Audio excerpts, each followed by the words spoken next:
So here we are today. We've come out to a place called Graytown. Now, a lot of people have not heard of this place because basically today there's very little, absolutely nothing here apart from a lot of foundations in the bush, and I'll get to those in a moment. So we are on the Heathcote-Nagambie Rd, which is just through there, which you might see some traffic go through. In its day, in 1868, when gold was discovered, Graytown had 30,000 inhabitants.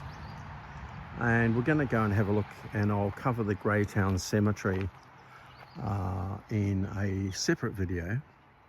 But when you think 30,000 people in 1868, it rivaled the size of Ballarat. And with 30,000 people, it's as big or bigger than Devonport in Tasmania, Victor Harbour or Mount Gambier in South Australia, Lismore or Goulburn in New South Wales, or if in New Zealand, it rivals the population of Blenheim, Timaru, Taupo or Queensland. And the reason we've come here is because, and many people don't realise, this is the site of a German prisoner of war camp. Spoken to several people saying I was coming up here, and all of them are surprised and not aware of the fact that we had prisoner of war camps, particularly in Victoria.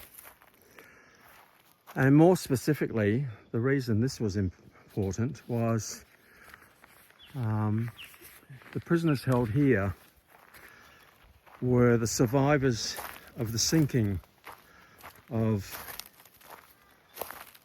a German cruiser called the Kormoran, who in 1941, 19th of November 1941, the Kormoran encountered and engaged the Leander class light cruiser HMAS Sydney,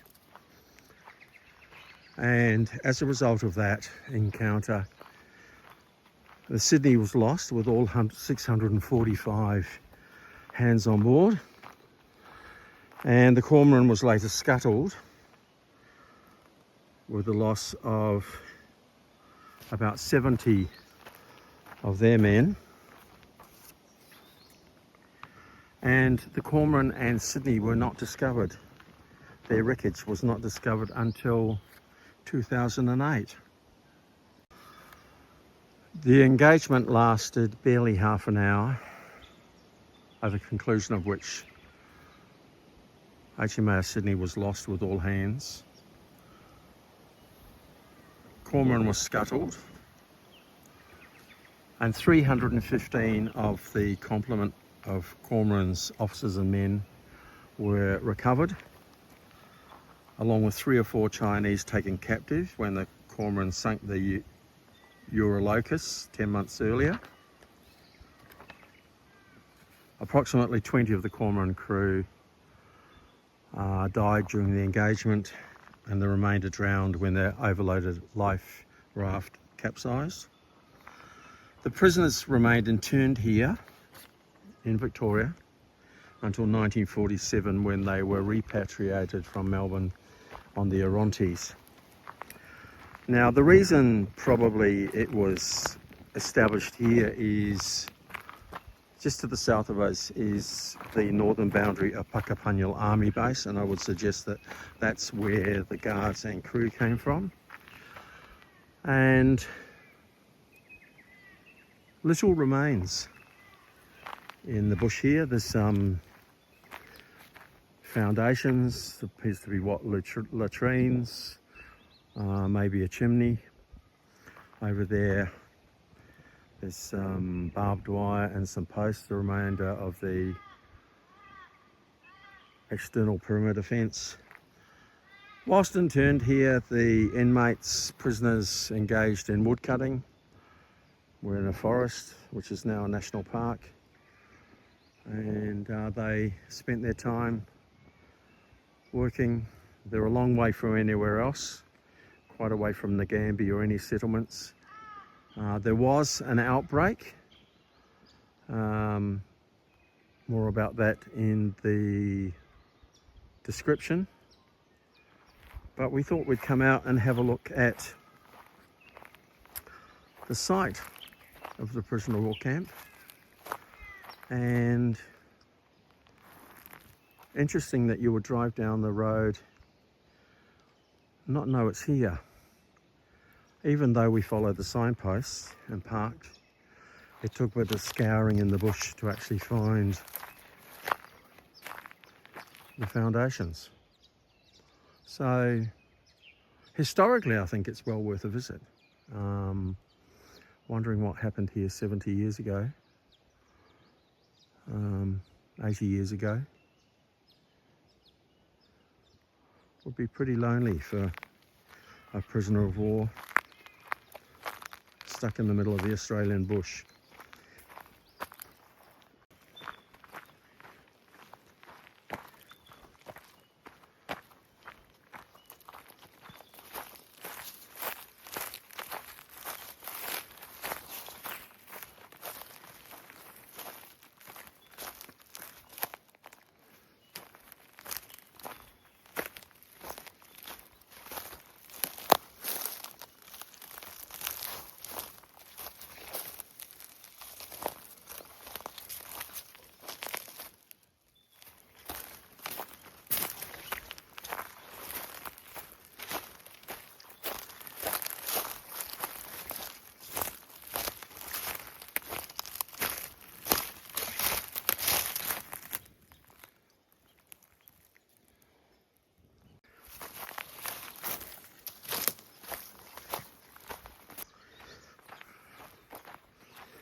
Sorry?